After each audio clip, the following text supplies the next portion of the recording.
So we have two younglings, stepbrother and stepsister, of whom went to the grandparents, who live in a swamp, in a marvellous big house, by the way, with 3 windows, apparently, maybe even 4 small windows at that. And the grandparents are very, very fond of pancakes. Where we left off is that the stepsister, the sister, went upstairs to grab presents for the grandparents, mysterious books, puzzle books.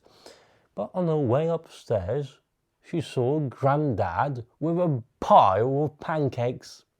What was he doing with them? And when I mean a pile, I truly do mean a pile. So I truly wonder, as we should be of a wonder, because, well, we left off from her running away from Grandad because Grandad nearly saw her because Charlie the dog outed her position nearly. And apparently so the Grandad is of hard of hearing. But is that true? I wonder too. Now, chapter 9 as we are of now. Why don't you two go up? Oh no, let's do this. Why am I acting like I need glasses? I don't need glasses. Why don't you two go out and play while I clean up these dishes? Grandma suggested after breakfast. Then you can help make me my sweet as sugar rubber pie. Play, Clark grumbled. Does she think we are 2 years old? Let's go out, Clark. I pulled him through the back door. Hanging out in a swamp wasn't exactly my idea of fun, but anything was better than sitting around that creepy old house. We stepped into the bright sunlight, and I gasped.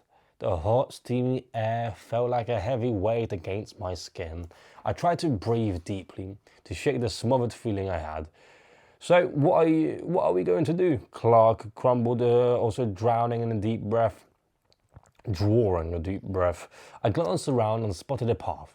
It started at the back of the house and trailed into the swamp. Okay. Let's explore a little, I suggested. I'm not walking through a swamp, Clark declared. No way.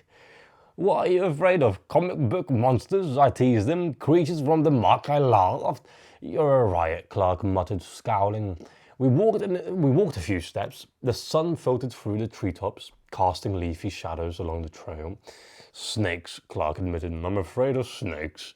Don't worry, I told him. I'll watch out for the snakes. You watch out for the gators. Gators? Clark's eyes opened wide. Yeah, sure, I replied. Swamps are filled with man-eating alligators. A voice interrupted us. Gretchen, Clark, don't stray too far. You know how I was explaining what happened previously? Yeah, I forgot her name. It's Gretchen. Your stepsister's Gretchen. And Clark, the stepbrother. I turned and saw Grandpa. He stood a few meters behind us. What was that in his hand? A huge saw. Its sharp teeth glinted in the sunlight. Grandpa headed towards a small, unfinished shed. It stood a little way off the side of the path, tucked between the 2 tall cypress trees. Okay, I shouted to Grandpa. We won't go far. Want to help finish the shed? He yelled.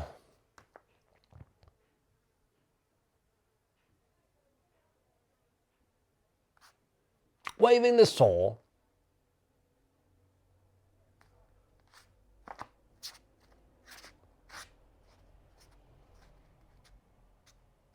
oh, don't mind the reader.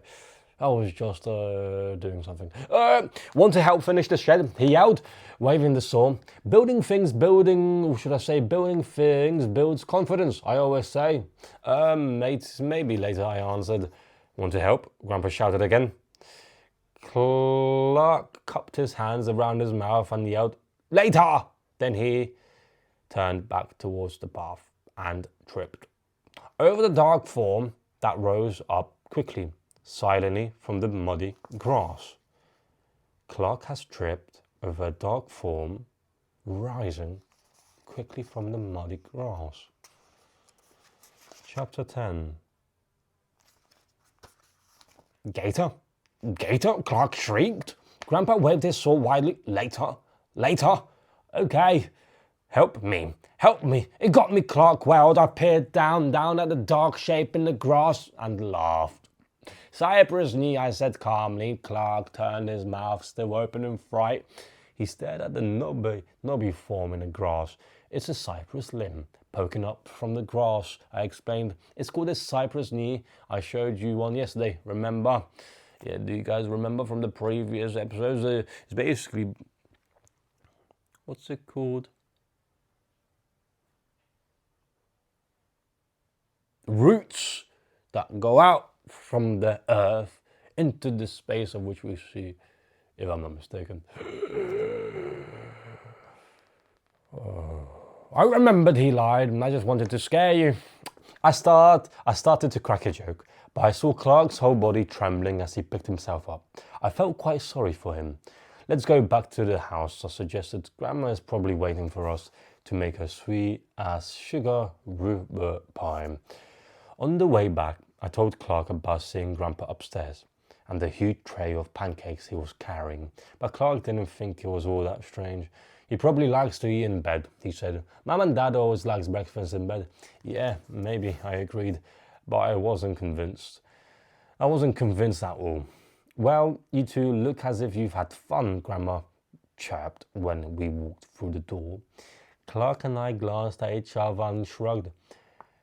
Are you ready to bake? Grandma smiled. Everything is ready. She waved at her worktop at the pie ingredients all lined up. Who wants to roll out the dough? She asked, staring straight at me. While I sliced the rhubarb. What the hell is rhubarb? I suppose I will, I replied. Clark sighed. Maybe I'll go into the living room and read my comic, he told Grandma, trying to escape.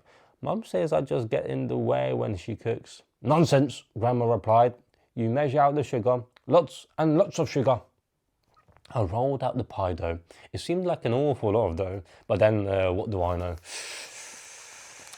I'm never around when Mum bakes. She says I get in the way too.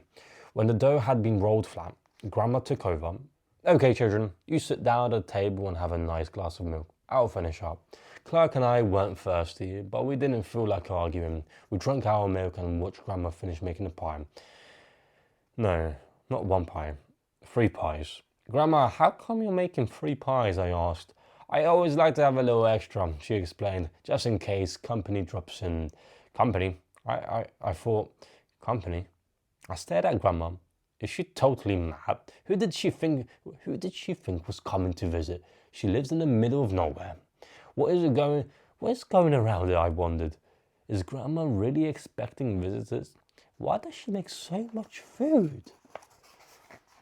This is actually a nice little ponder. Why does she make food? Is it for the monster? That's on the title. How to kill a monster. Are we feeding the monster?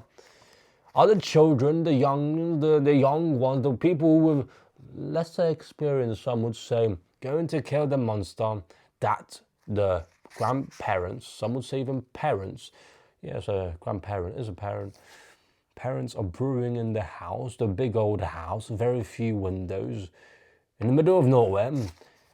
Do the grandparents, the parents, are they involved with the monster? Are they feeding him? I wonder, I truly do wonder upon the ponder. Wonder upon your ponders, guys. Action upon your ideas, truly.